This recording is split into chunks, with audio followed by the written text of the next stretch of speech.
오늘은 기도는 제자의 호흡입니다 라는 제목을 가지고 함께 말씀을 나누려고 합니다. 여러분, 마음이 마음대로 되시나요? 내 마음인데 내 마음대로 되지 않습니다. 말을 잘 듣지 않습니다. 내 마음인데 내 생각대로, 내 의지대로 잘 움직이지 않습니다. 그래서 우리 마음속에 낙심할 때가 참 많이 있습니다. 낙심해야 될까요? 낙심하지 말아야 될까요? 낙심하지 말아야 된다는 것을 잘 알고 있는데 내 마음이 잘 되지 않습니다. 직장에서 성실하고 정직하게 일했는데 승진해서 밀릴 때가 있지요. 그럴 때가 되면 낙심하게 됩니다. 질병 때문에 오랫동안 기도했는데 그 기도가 응답되지 않는 것 같을 때 낙심하게 되는 것이 우리의 현실입니다. 세상을 바라보니까 이게 참 착한 사람이 잘 안 되고 좀 못된 사람이 더 잘 되는 것 같은 것을 볼 때 참 마음이 아프고 낙심할 때가 있죠. SNS를 보면 모든 사람이 다 잘 사는 것 같은데 나만 어려운 것 같을 때, 그럴 때 우리 마음속에 낙심이 됩니다. 낙심이 되면 우리 마음속에 참 호흡이 곤란이 오고 또 참 점점 힘들어져가는 우리의 마음들을 보게 되는데, 예수님을 따라가는 우리 그리스도인들도 마찬가지다라는 생각을 하게 됩니다. 예수 믿는다고 낙심하지 않느냐? 그렇지 않아요. 목회자도 때로는 낙심할 때가 있고 우리 모두 살아가다 보면 낙심할 때가 있다는 것을 보게 됩니다. 내 마음이 내 마음대로 되지 않아요. 낙심하지 말아야 되지라는 것을 알고 있는데 생각만으로 되지 않아요.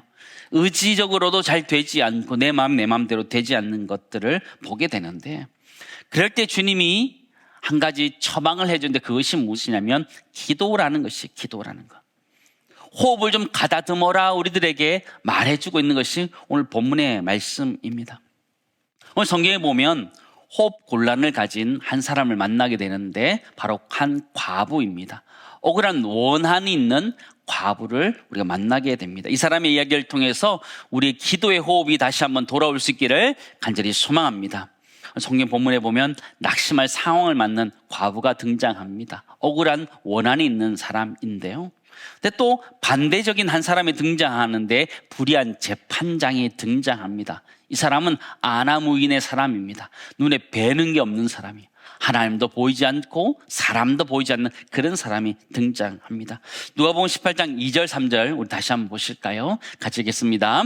이르시되 어떤 도시에 하나님을 두려워하지 않고 사람을 무시하는 한 재판장이 있는데 그 도시에 한 과부가 있어 그에 가서 내 원수에 대한 나의 원한을 풀어주소서 하되. 그렇죠? 2절에 보니까 재판장이 있는데 하나님을 두려워하지 않고 사람을 무시하는 재판장이다, 이렇게 표현해주고 있어요. 여러분, 하나님은 두려워해야 되는, 경외해야 되는 존재인데 하나님을 두려워하지 않는 재판장이다 하는 거예요. 그러니까 당연히 사람들도 무시하는 재판장이다라는 것이죠. 눈에 뵈는 게 없는 재판장인데, 근데 이 사람이 권력을 가지고 있는 거예요. 이 사람이 정말로 제대로 된 재판을 할 수 있었을까 의심이 드는 재판장입니다. 아마 부정부패가 있었을 것 같고 온갖 비리가 있었을 것 같아요. 뭔가 많이 갖다 주면 재판을 자기 쪽으로 유리하게 해줄 수 있는 그런 사람인 것 같아요. 그런데 그 사람에게 한 과부가 가게 됩니다. 여러분, 이 과부는 이 재판장에게 줄 수 있는 것이 아무것도 없었습니다. 유대 사회 가운데 과부는 다른 사람이 도움을 주는 것 이외에 그가 살아갈 수 있는 방법이 전혀 없는 가장 불쌍한 사람 중에 한 사람이 바로 과부였던 것입니다. 근데 이 사람에게 원한이 있었는데 그 원한을 풀어달라고 계속해서 이 불의한 재판장에 가서 이야기하는 거예요. 여러분, 재판장이 들어줬을까요? 들어주지 않습니다. 하나님도 두려워하지 않고 사람도 무시하는 이 사람이 사람 중에서 가장 낮은 자 취급받았던 한 과부의 이야기를 들어준다, 어림도 없는 이야기였습니다. 그런데 어느 날 이 아나무인의 이 재판장이 이 여인에 대해서 생각하게 됩니다. 계속 와서 이야기하니까 이러다가 내가 평생 이 여인의 이야기를 듣다가 내가 죽겠다, 이런 생각을 한 것 같습니다. 4절 5절 말씀 보실까요?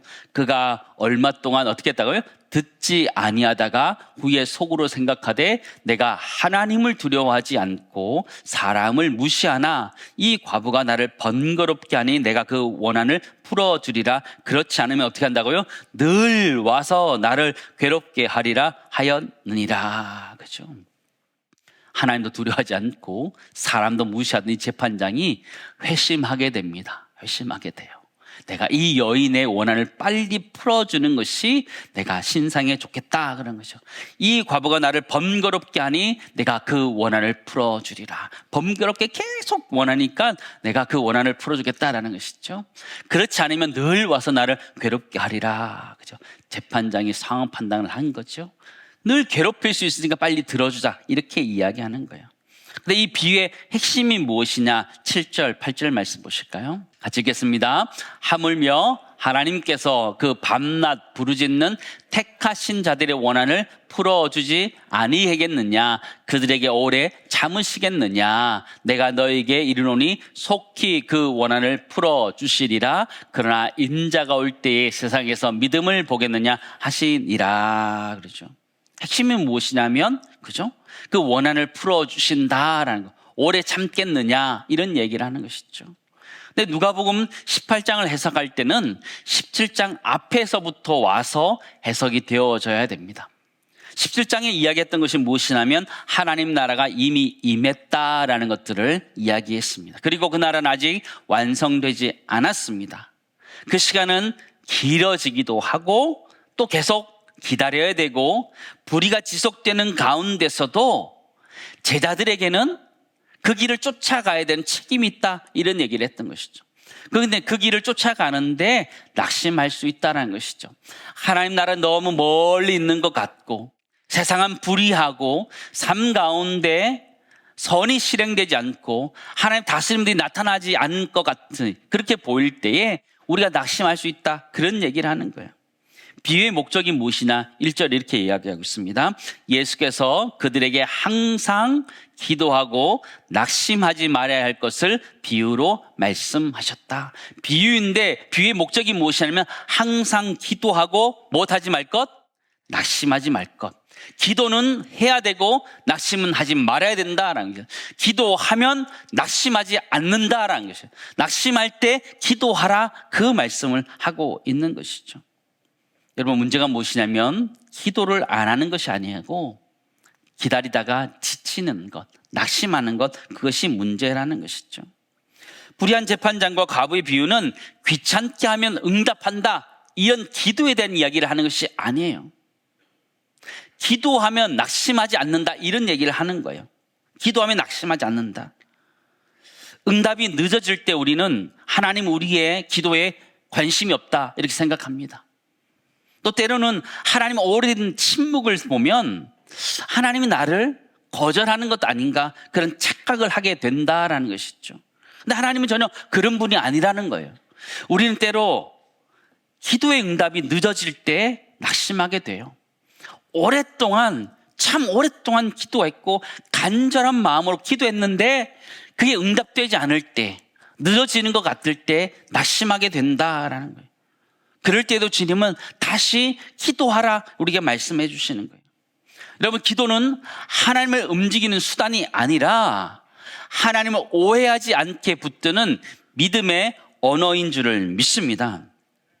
기도할 때, 기도를 멈출 때 가장 위험한 것이 무엇이냐면 그런 상황이 아니고 하나님을 오해하게 된다는 것이죠. 기도를 멈추게 되면 우리 마음속에 의심하기 시작합니다. 왜 응답하지 않느냐? 그렇게 오랫동안 기도했는데 왜 응답되지 않느냐? 내 마음속에 낙심하는 상황이 온다라는 것이죠. 근데 주님은 이 비유의 끝을 무엇으로 끝맺고 있냐면 인자가 올 때 세상에서 무엇을 보겠느냐 그래요? 믿음을 보겠느냐. 기도라는 것은요, 기도가 응답받느냐 안 되느냐 그런 차원이 아니고 기도는 믿음의 문제라는 것이에요. 기도는 믿음의 문제예요. 사랑하는 성도 여러분, 기도는 응답의 기술이 아니라 믿음의 호흡인 줄을 믿습니다. 한번 따라하겠습니다. 기도는 응답의 기술이 아니라 믿음의 호흡입니다. 아멘. 오늘 이거 하나 기억하셨으면 좋겠어요. 기도는 응답의 기술이 아니라는 거예요. 기도는 믿음 있는 사람, 제자들의 호흡이라는 것을 잊지 않았으면 좋겠습니다. 열왕기상 18장에 가면 바알 선지자들과 엘리야 선지자가 기도의 대결을 하게 됩니다. 불을 내리는 신이 진짜 신이라는 것을 증명하자 이렇게 이야기합니다. 거기서 바알 선지자들은 기도를 응답의 도구로, 응답의 기술로 사용하고 있는 것을 보게 됩니다. 18장 24절 25절 말씀 보실까요? 너희는 너의 신의 이름을 부르라. 나는 여호와 이름을 부르리니 이에 불로 응답하는 신 그가 하나님이시라. 백성이 다 대답하되 그 말이 옳도다 하니라. 25절 같이 읽습니다. 엘리야가 바알의 선지자들에게 이르되 너희는 많으니 먼저 송아지 한 마리를 택하여 잡고 너희 신의 이름을 부르라. 그를 불을 붙이지 말라. 이렇게 얘기하는 거죠. 제단을 쌓아놓고 송아지 올려놓고 기도하는 거죠. 불로 응답하는 신이 참 신이라. 바알 선지자는 기도라는 것을 응답을 끌어내는 기술로서 그것을 사용하게 됩니다. 18장 26절에서 28절을 보니까 아침부터 저녁까지 반복적으로 기도하고 있어요. 그리고 더 큰 소리로 기도하고 있어요. 몸을 상하게 기도하고 있어요. 자신들의 모든 것들을 다 끌어내서 극대화시켜서 기도하고 있어요. 근데 성경은 그 모습에 대해서 무엇이라 평가하냐면 그러나 아무 소리도 없고 응답하는 자도 없고 돌아보는 자도 없더라라는 것이죠. 바알 선지자들의 기도는 응답의 기술이었다는 것이죠. 응답의 기술로서 기도의 모습을 보였다라는 것이죠. 요즘 샤머니즘을 포함한 대부분 종교의 모습이 이런 모습이에요. 근데 우리의 기도도 가끔 그럴 때가 있다라는 것이죠. 기도의 양으로 승부하려고 하고, 그죠? 기도를 수단화시키는 모습이 우리의 모습이라는 거예요. 그러나 엘리야의 기도를 보면 여러분, 살아있는 자체에서 나오는 믿음의 호흡이라는 것을 우리는 보게 돼요. 엘리야의 기도는 그들의 기도에 비해서 굉장히 짧고 심플해요. 36절, 37절 말씀 보실까요? 같이 읽겠습니다. 저녁 소재에 드릴 때에 이르러 선지자 엘리야가 나아가서 말하되 아브라함과 이삭과 이스라엘의 하나님 여호와여, 주께서 이스라엘 중에서 하나님이신 것과 내가 주의 종인 것과 내가 주의 말씀대로 이 모든 일을 행하는 것을 오늘 알게 하옵소서. 여호와께서 내게 응답하옵소서. 내게 응답하옵소서. 이 백성에게 주 여호와는 하나님이신 것과 주는 그들의 마음을 되돌이키심을 알게 하옵소서 하매, 그렇게 기록되어져 있죠. 이 기도에 주목할 것은요, 이 엘리야는 응답을 하나님께 설득하지 않았어요. 불을 내려달라고 구체적으로 요구하지도 않았고 하나님을 압박하지도 않았어요.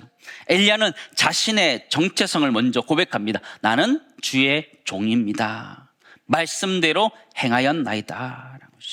엘리야의 기도의 목적은 기도의 응답에 있었던 것이 아니라 하나님의 이름에 있었다는 것을 우리는 알 필요가 있습니다. 이 백성으로 알게 하옵소서라고는 기도하고 있다는 것이죠.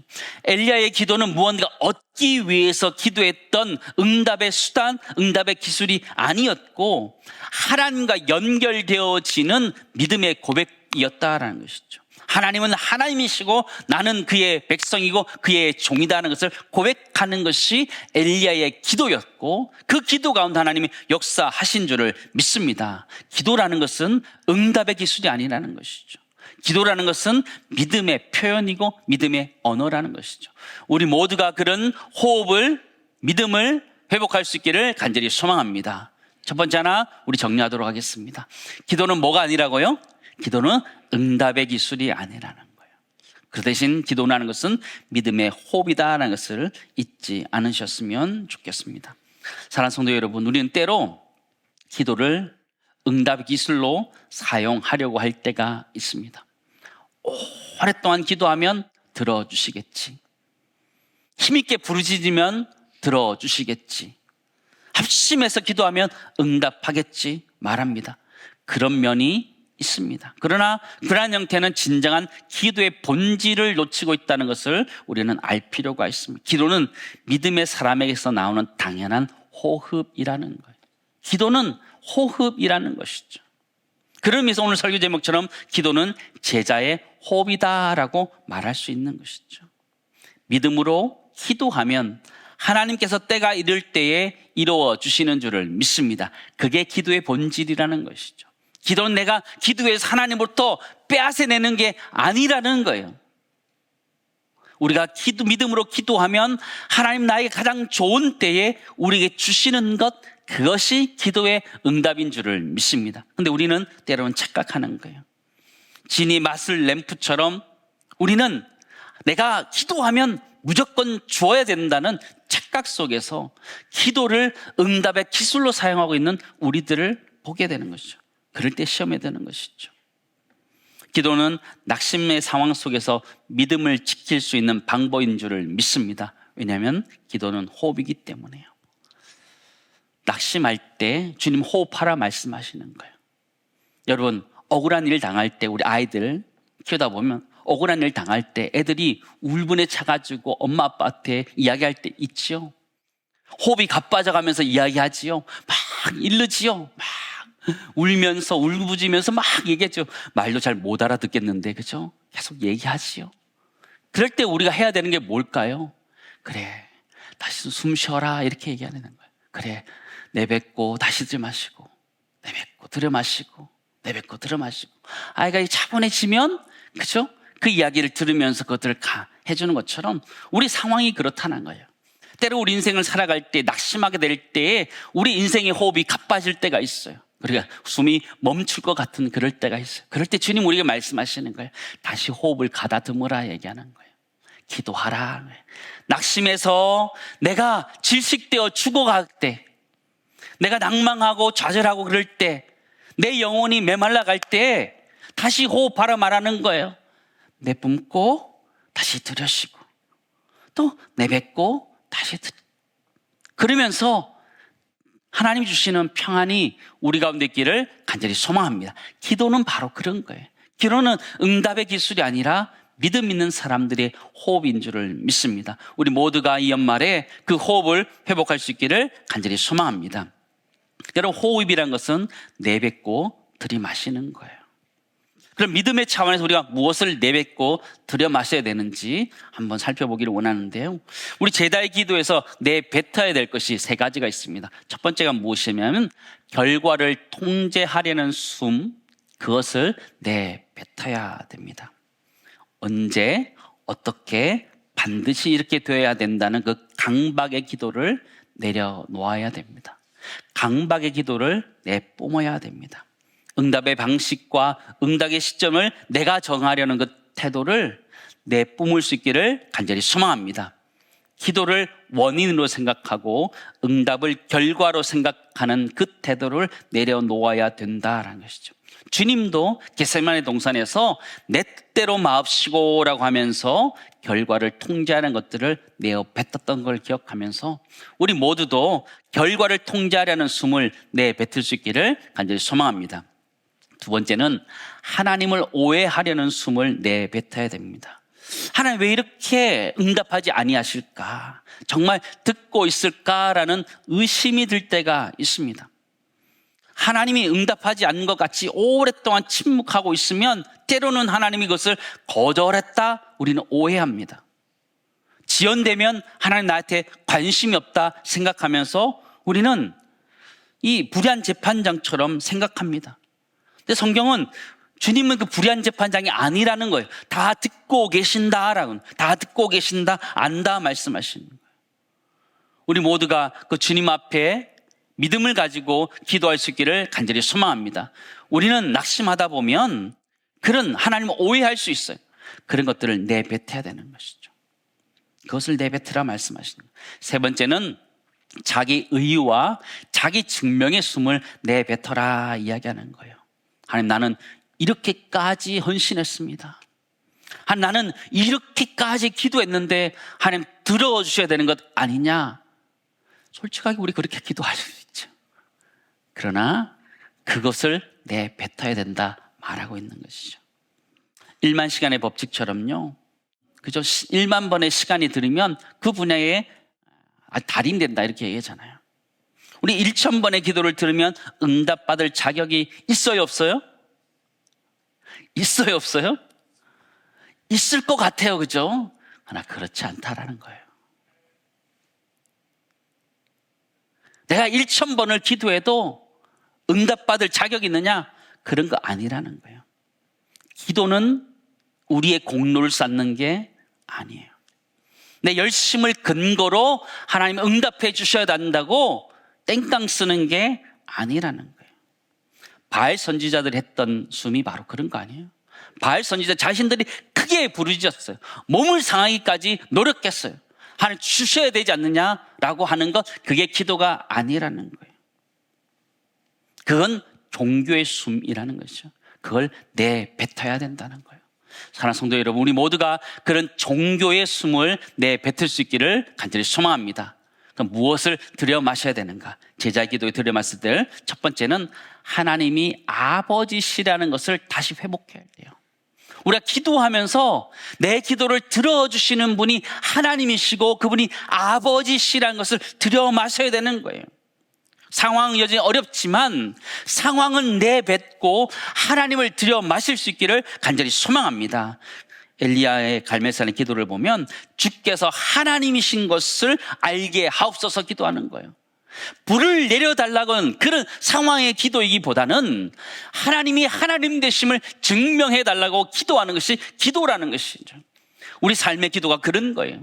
내 삶의 상황들을 내뱉고 하나님의 역사를 기대하며 하나님을 들여 마실 수 있기를 간절히 소망합니다. 우리의 하나님은 우리의 아버지시라는 것을 들여 마시는 거예요. 두 번째, 나는 주의 종이라는 것이라는 정체성을 들여 마셔야 돼요. 나는 결과를 만드는 사람이 아니라 주님 앞에 서 있는 사람이라고 고백하는 것이 우리의 기도라는 거예요. 기도로 세상을 움직이지 않아도 하나님 앞에 서 있는 존재라는 확신을 가지고 살아가는 것, 그게 믿음의 사람들이라는 것이죠. 엘리야의 첫 번째 고백이 무엇이냐면 내가 주의 종인 것과 이렇게 기도하는 거예요. 우리 인생의 주인이 누구예요? 내가 아니라는 거예요. 하나님이시라는 거예요. 나는 주의 종이라는 것이죠. 우리 인생의 주인이 누구냐? 내가 아니라 주님이라고 고백하는 것, 그게 기도라는 것이죠. 우리 모두가 기도하면서 내가 하나님의 백성 되고 하나님 종인 것을 고백할 수 있기를 간절히 소망합니다. 내가 주인이라는 것을 내어 뱉으시고 하나님이 주인이라는 것을 들여 마실 수 있는 호흡이 우리 가운데 있기를 간절히 소망합니다. 세 번째, 하나님의 시간에 대한 신뢰의 숨을 들여 마셔야 됩니다. 하나님의 시간이 있는 거예요. 나는 내 시간에 내가 이렇게 응답받아야 된다 생각합니다. 그러나 주님 그렇지 않아요. 주님은 빠른 응답이 아니라 올바른 응답을 우리에게 주시는 줄을 믿습니다. 기도의 핵심은 빨리 응답받는 거기에 있는 것이 아니고 올바른 응답을 받는 것이 중요하다는 것을 우리 모두가 기억할 수 있기를 간절히 소망합니다. 하나님의 뜻이 하나님의 때에 하나님의 방법으로 이루어지는 것, 그것이 진정한 기도인 줄을 믿습니다. 제자 협을 제가 이렇게 표로 다시 한번 정리해 보았습니다. 내쉬어야 되는 것이 있습니다. 내 기도의 응답을 내가 통제하고 계산하는 것, 또 하나님 의심하는 숨은 내뱉어야 됩니다. 들여 마셔야 되는 건 하나님은 나의 아버지시라는 그 믿음의 숨을 들여 마셔야 되고요. 나는 주님의 종이라는 정체성을 들여 마셔야 되고 하나님의 분명한 시간에 대한 믿음을 가지고 호흡해야 된다는 것을 우리는 기억하게 됩니다. 사랑하는 성도 여러분, 제자는 강에서 낙심하지 않는 사람이 아니라는 거예요. 기도로 다시 숨을 쉴 수 있기 때문에 무너지지 않는 사람, 그 사람이 제자라는 것이죠. 기도라는 것은 무언가 얻기 위한 것이 아니라 하나님을 신뢰하면서 끝까지 갈 수 있는 것, 그것이 호흡이라는 것이죠. 주님은 우리들에게, 제자들에게 기도를 잘하라 이렇게 말한 적이 없어요. 우린 기도를 잘하고 싶죠. 주님은 그렇게 얘기한 적이 아니에요. 없어요. 주님은 단지 숨을 멈추지 말라, 쉬지 말고 기도하라 말씀하셨다는 거죠. 때는 우리 인생을 살아가면서 낙심하고 좌절될 때 우리 기도의 호흡이 가빠질 때가 있어요. 너무 낙심하고 좌절되어서 내 호흡이 잘 되지 않을 때 있어요. 그럴 때 주님 앞에 나와서 주님 다시 말씀하시는 거예요. 너의 상황을 다 내어 뱉으라 말씀하시는 거예요. 그리고 나를 들여 마셔라 말씀하시는 거예요. 호흡하라 얘기하는 거예요. 아이가 울분에 차서 흥분해 있고 울면서 부르짖을 때 엄마 아빠가 다독이면서 그래 숨을 다시 쉬어라 내뱉어라 들여 마셔라 하나 둘 하나 둘 하나 둘 하나 둘 이렇게 하면서 우리 주님은 그걸 우리들에게 원하시는 거예요. 때로 인생 살아가면서 잘 되지 않을 때에 우리 인생의 호흡이 가빠질 때가 있어요. 질식할 것 같을 그럴 때 있어요. 그때 기도의 자리에 나와서 우리 호흡을 가다듬을 수 있기를 간절히 소망합니다. 내 욕망들을 내어 뱉고 하나님 뜻을 받아들임으로 말미암아 불의한 세상 가운데서도 믿음으로 살아갈 수 있는 그리스도의 제자들이 될 수 있기를 간절히 소망합니다. 두 번째 나누기 원하는 것은요, 기도는 의심의 숨을 내뱉고 믿음의 숨을 들이마시는 거예요. 하나님의 하나님 되심을 인정하고 하나님을 들여 마시는 것이 기도라는 걸 기억하며 우리 모두가 그렇게 살아갈 수 있기를 간절히 소망합니다.